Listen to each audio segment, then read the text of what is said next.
Hi friends, good evening. I am doctor Ashutosh Gupta and I am a consultant fetal medicine. तो आज हम बात करने वाले हैं प्लेसेंटा या आंवल नाल के बारे में, राइट। तो अनएक्सप्लेन्ड आईयूएफडी के जो रीजंस होते हैं उसमें से प्लेसेंटा काफ़ी कॉमनेस्ट एक रीज़न हो सकता है, which is usually being missed. जब एंटीनेटली हम बेबी को देखते हैं तो हमारा सारा ध्यान इस बात पे होता है कि क्या बेबी स्ट्रक्चरली ठीक से बना है।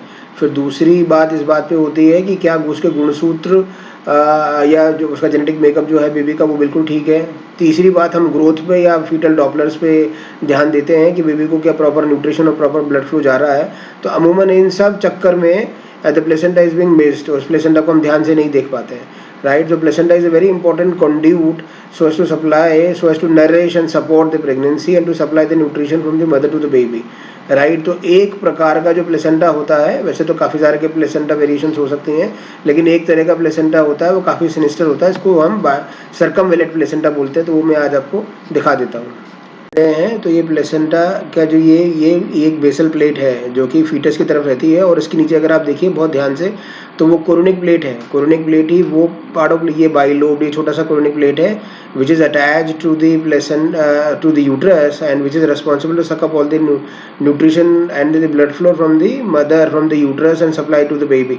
तो ये फोल्डेड है, ये जो मोटा सा दिखाई दे रहा है ये बेसल प्लेट है, और इसके नीचे जो ये तो ये डबल अप हो गई है, डबल ब्रेड या डबल बाइलोब्ड हो गया ये। तो अगर उसको ध्यान से देखिए तो आपको ये दिखाई देता है कि ये जो कोरोनिक प्लेट है ये बाइलोब्ड है, दो हिस्सों में टूटा हुआ है। एक हिस्सा ये है और एक हिस्सा दूसरा है, और इन्हीं के बीच में से ब्लड वेसल्स भी जा रही हैं, which becomes the area to have the sort of an haemorrhage, right, abruption. तो ये आखिरी वाला सर्कमवेलेट प्लेसेंटा है। Placenta has not been given the due importance, जिसकी उसकी जितना वो हकदार है उसका, पहला। दूसरी बात ये भी है कि अनएक्सप्लेन्ड जो आईयूएफडीज होते हैं उसमें से placenta is one probable reasons why we have landed up with an आईयूएफडी।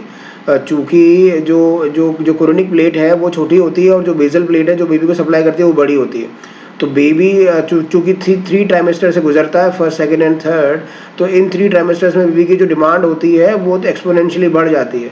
So meaning thereby that the supply from the mother और from the umbilical artery from the placenta has to vis increase with demand, right. तो late second और early third trimester में तकरीबन 32 हफ्ते के आसपास what we can see कि डिविंडलिंग हो सकती है, that the placenta might falter, पहला।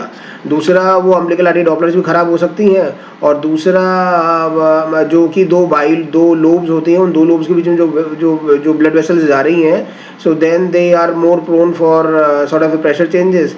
और दूसरा, या फिर उसमें हाइपोक्सिया का एलिमेंट हो सकता है, तो एब्रप्शन हो सकती है, and that can lead to some fatalities to the foetus, right. तो ऐसा होता है कि जो normotensive females landing with an abruption and so circumvented placenta is to be blamed, right, which is usually being missed antenatally, that we don't give that much of credence and importance to the placenta, and so that is how it is.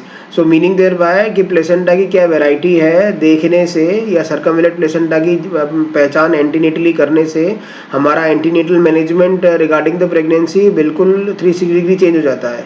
Now we know that probably there could be some issues regarding the fetus starting from 32 weeks, so probably we'll keep the baby under close surveillance, and probably if everything goes on, then probably or otherwise we'll take up the baby preterm, right. Thank you very much for your patient listening.